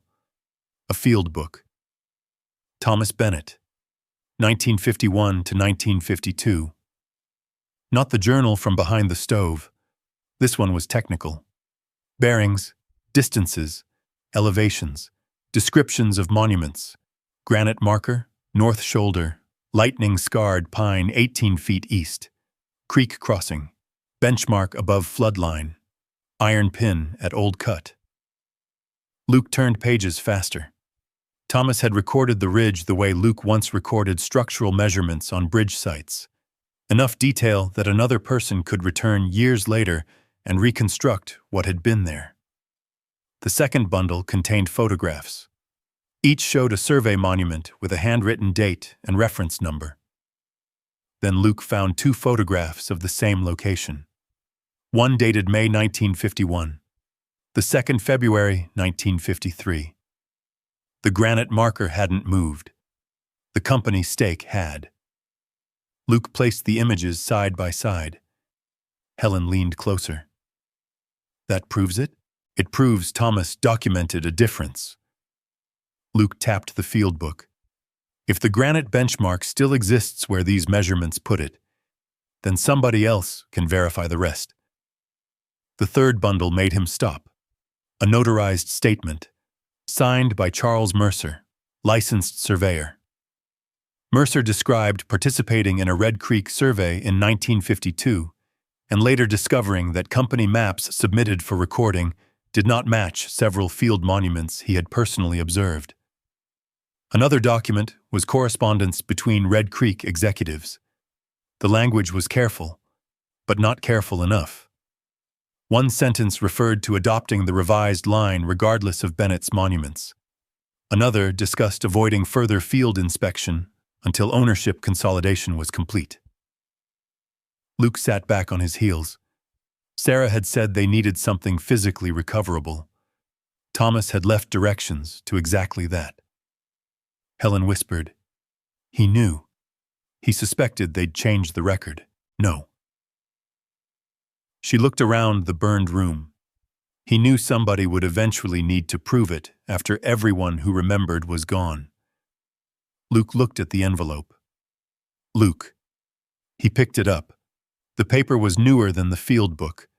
Thomas had written it late in life. Luke opened it.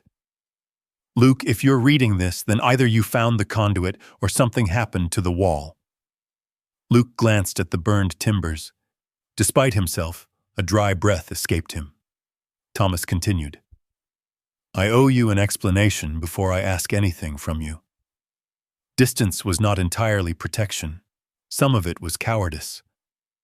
Luke stopped. He read the sentence again. No excuse followed. Thomas wrote that after the disputes on Sawtooth Ridge, he'd spent years believing anyone close to him could become leverage.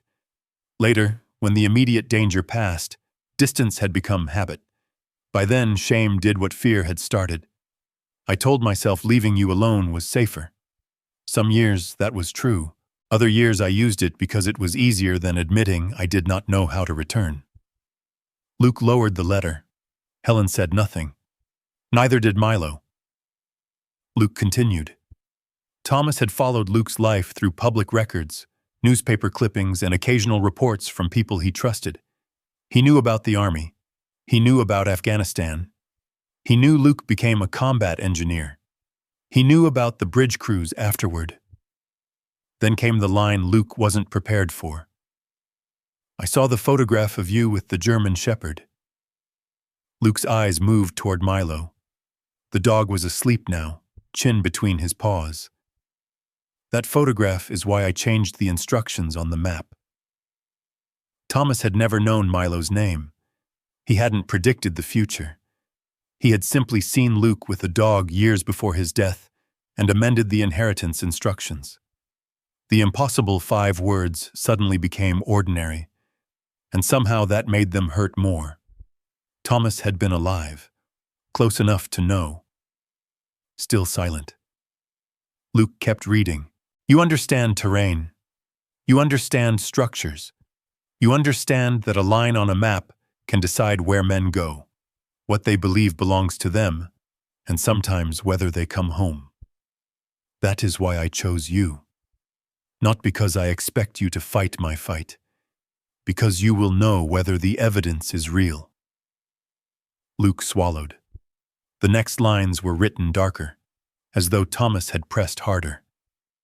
I also saw something in that photograph I recognized too late in myself. You were watching the room. The dog was watching you. Luke stopped again. For a moment, the only sound was water dripping from the burned roof. Thomas's final paragraph was short. If the ridge is no longer worth saving, walk away. If the evidence is false, burn it. If I was wrong, let me stay wrong. But if you stop trusting yourself before you know the answer, trust the dog. He watches the ground you forget to see. I am sorry I was better at preserving land than family. I do not ask you to forgive me. Thomas Bennett. Luke folded the letter once, then unfolded it. His hands weren't steady. Helen moved toward the doorway, giving him space without announcing that she was doing it. Luke sat against the scorched wall. For years he'd imagined explanations from people who were no longer there. Most of those imagined explanations were clean. Heroic reasons. Necessary reasons. Thomas had left something messier. Fear, protection, cowardice, regret. Love expressed too late and from too far away. Luke could believe that. Milo stirred. He pushed himself upright and limped toward Luke. Stay off that leg. Milo ignored him. The shepherd lowered himself beside Luke and placed his head against Luke's thigh. Luke rested his hand behind Milo's ear. The dog was warm, alive. Luke looked at the burned cabin, at the field book, at the photographs, at 70 years of evidence that had survived because one stubborn old man had trusted stone more than institutions. Then he looked toward Sawtooth Ridge. Somewhere beneath the forest, one granite benchmark might still be standing exactly where Thomas said it was. Luke reached for his phone. Sarah answered on the second ring. I found something. What? Not treasure. He looked at Thomas's measurements. Better.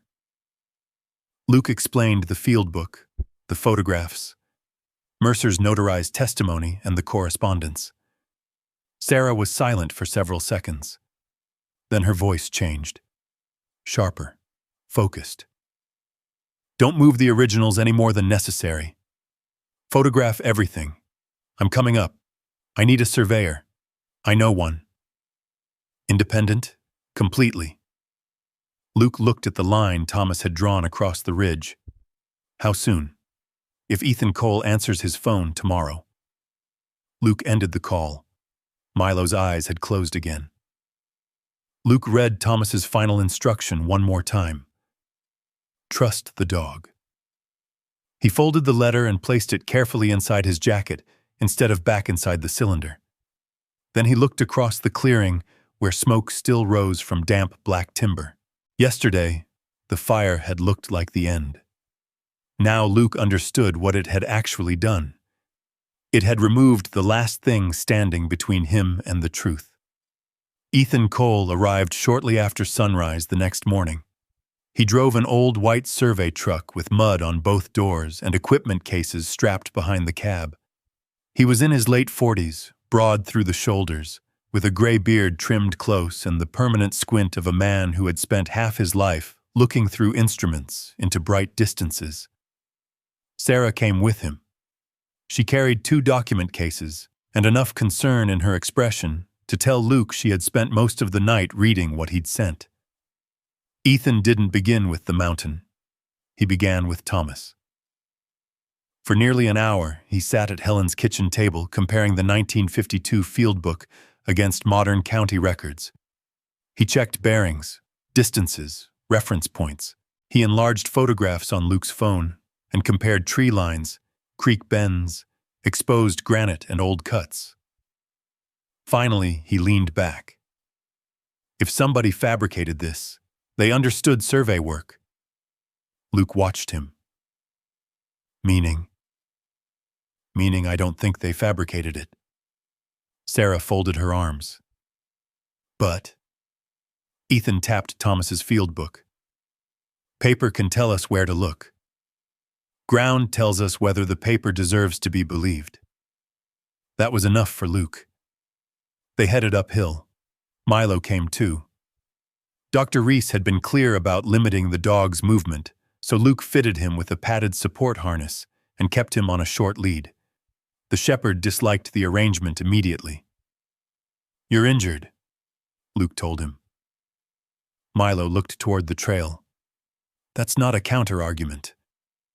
Helen almost smiled. The four of them climbed into the high timber. Ethan carried modern survey equipment, but Thomas's field book remained in a waterproof case against Luke's chest. They found the first reference point before noon, not a monument. A creek bend. Thomas had described a granite shelf above the flood line and a lightning-scarred pine 18 feet east. The pine was long gone. The granite remained. Ethan established position. Then they moved uphill. The second reference was an old mining cut. Still there, half collapsed. The third was supposed to be the benchmark. They searched for nearly 2 hours. Nothing. Luke stood among lodgepole pine and broken granite, studying the slope. Ethan checked his receiver again. According to Thomas, we're close. How close? 20 feet? Maybe less, depending on his equipment and how accurately I've reconstructed the reference. Sarah looked at the ground. 20 feet in mountain forest was a large amount of earth. Luke opened Thomas's photograph. Granite marker, creek valley behind it, a distinctive split ridge visible through the trees.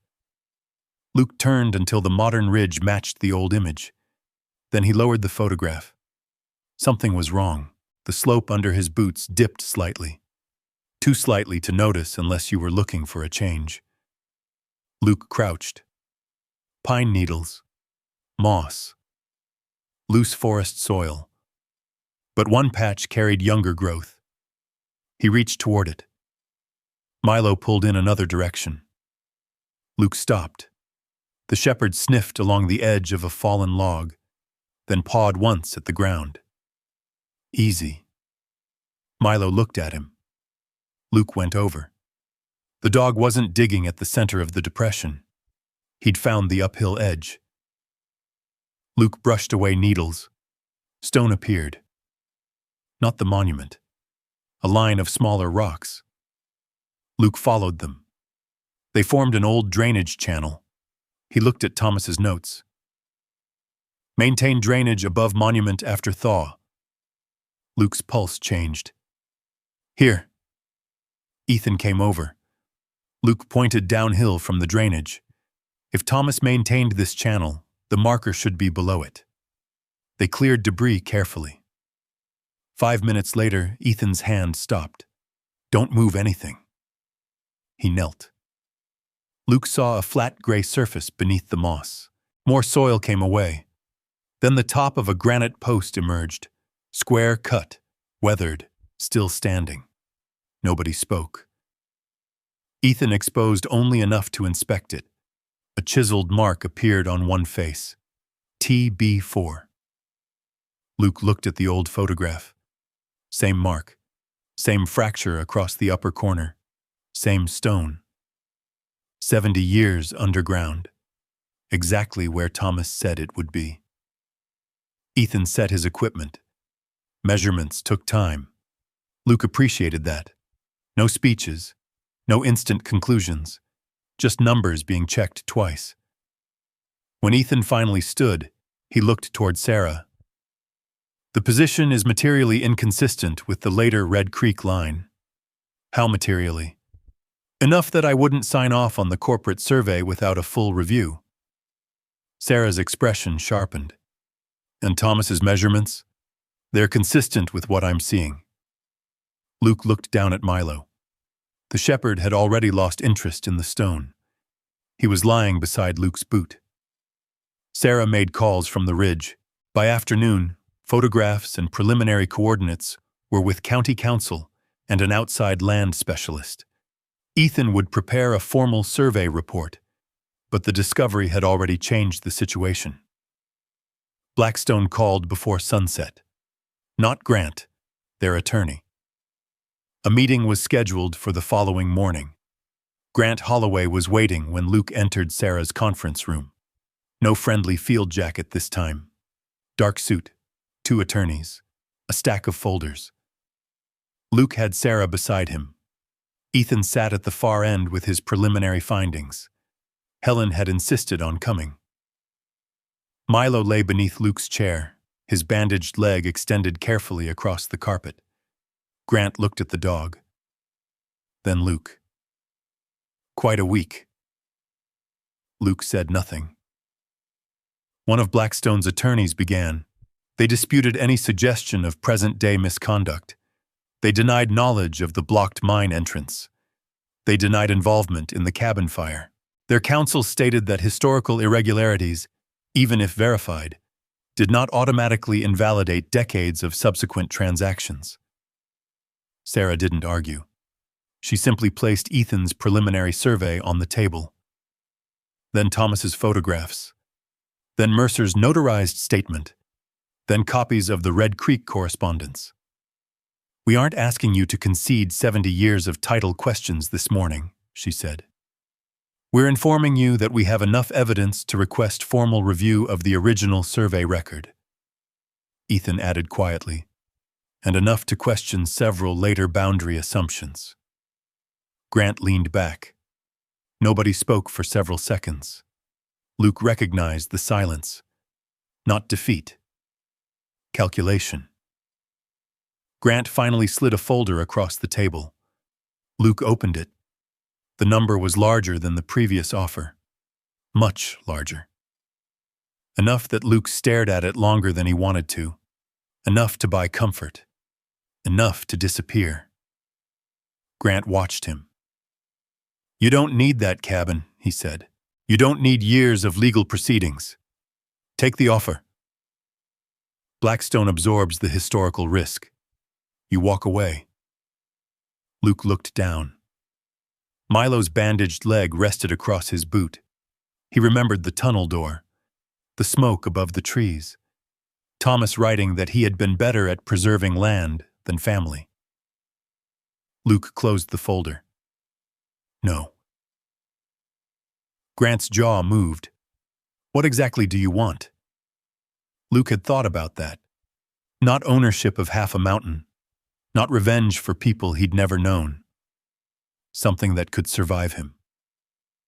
My 43 acres recognized according to the verified boundary. Sarah placed a prepared page on the table. The disputed ridge corridor enters preservation status during the historical survey review. No new excavation, timber removal, or development in that area. Luke continued. Blackstone funds restoration of the cabin. Grant glanced toward his attorneys. And compensation for the damage and interference already documented, Sarah added. Luke's voice remained level. The old mine workings get permanently restricted from commercial disturbance except for safety work and historical study. Grant looked at him. We're offering you more money than those 43 acres will likely produce in your lifetime. I know. Then why? Luke glanced down at Milo. The shepherd opened his eyes. Luke looked back at Grant. Because somebody already tried buying this ground once. Silence. This time the answer stays no. The final agreement took weeks, not hours. Lawyers revised language. Ethan completed his survey. County officials reviewed records. Blackstone admitted no criminal wrongdoing, and the investigation into the fire and tunnel obstruction remained unresolved. Luke accepted that. He didn't need a perfect ending. He needed an honest one. His parcel was formally recognized. The disputed corridor was frozen from development pending broader review. Blackstone funded the cabin restoration and contributed to securing the abandoned workings. Luke received compensation enough to stand on his own feet without selling the land Thomas had protected. On the afternoon Sarah called to confirm the final signatures, Luke was sitting outside Helen's house. Milo lay in the sun beside him. His stitches were out. The limp was almost gone. Luke put down the phone.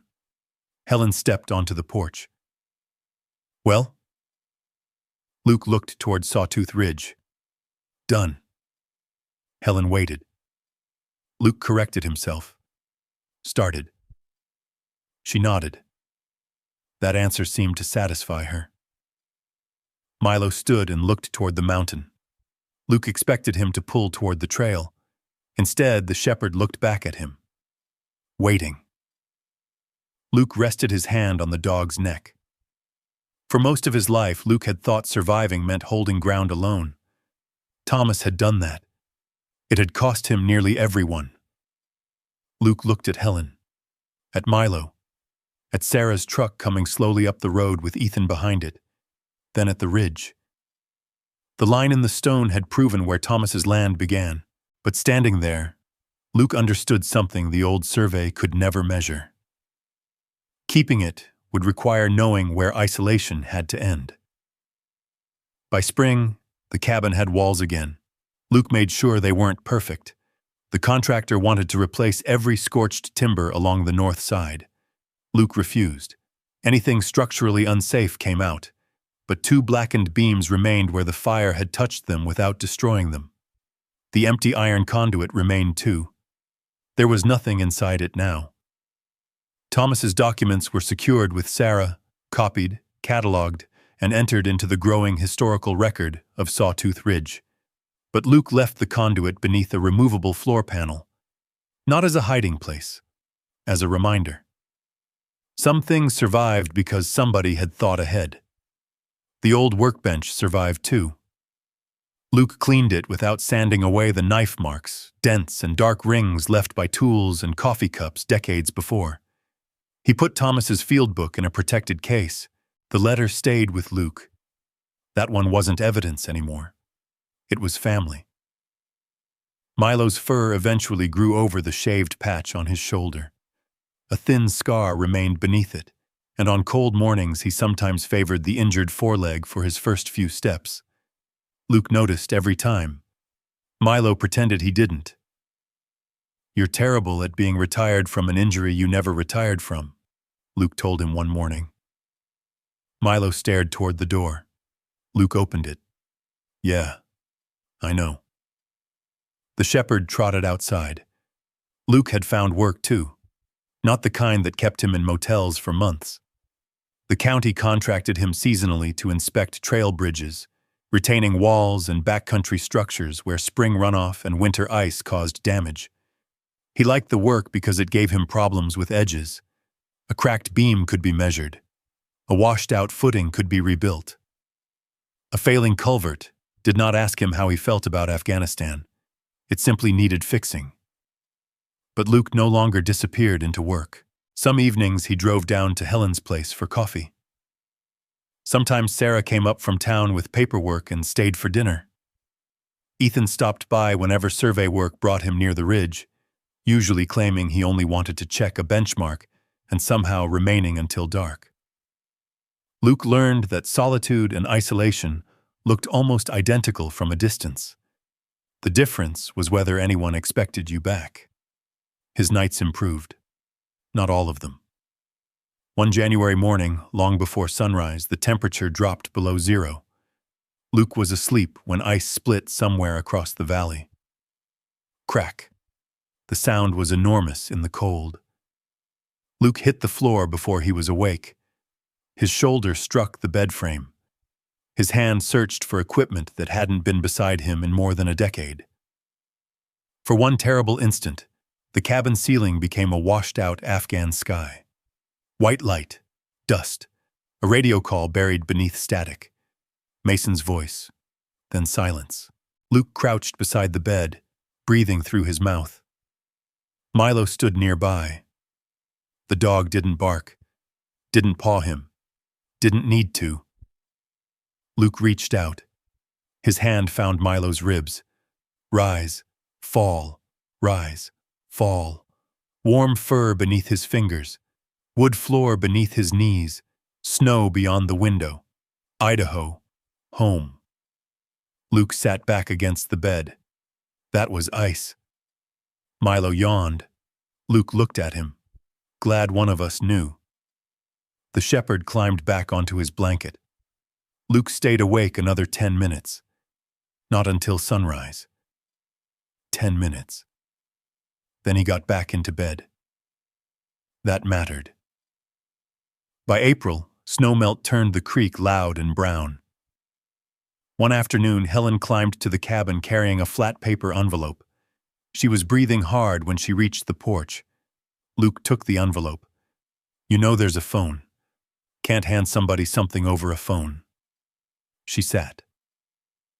Milo came over for inspection. Helen scratched beneath his chin. I found this behind an old photograph in Robert's desk. Luke opened the envelope. Inside was a black and white photograph. Thomas Bennett stood beside the cabin. Young, maybe 30. The clearing looked wider then, the trees smaller. Thomas wore work pants, heavy boots, and a wool jacket. One hand rested against the cabin wall. He wasn't smiling. Luke almost laughed. Apparently that runs in the family. Helen pointed. Turn it over. Luke did. Thomas's handwriting covered one line. A home isn't what you manage to keep. It's what you leave safe enough for someone to return to. Luke read it twice. Helen looked toward the ridge. He wasn't always good at living by his own advice. No. But maybe he figured that out. Eventually. Luke didn't defend Thomas. He didn't condemn him either. He had stopped needing the dead man to become simpler than he'd been. Thomas had loved badly in some ways. He had been afraid. He had stayed away too long. And when he realized he couldn't repair all of that, he'd preserved what he still could. Land. Evidence. A cabin. A way back. Luke carried the photograph inside. For a moment, he considered putting it with the protected documents. Instead, he placed it on the workbench beside Thomas's letter. Visible. Nothing hidden. By May, the forest changed almost overnight. Snow retreated into the shadows. Wildflowers appeared beside the creek. Birds returned to the clearing. The first evening warm enough to sit outside without a jacket, Luke took coffee onto the porch. Milo followed. The shepherd stopped at the top step. For months, that had been the routine. First the trees, then the trail, then the springhouse direction, then the road below. Any unfamiliar engine brought his head up. Any branch breaking in the timber earned his attention. He had inspected workers, trucks, tools, visitors, fresh tracks, and every new sound the mountain invented. Luke had never trained him to do it.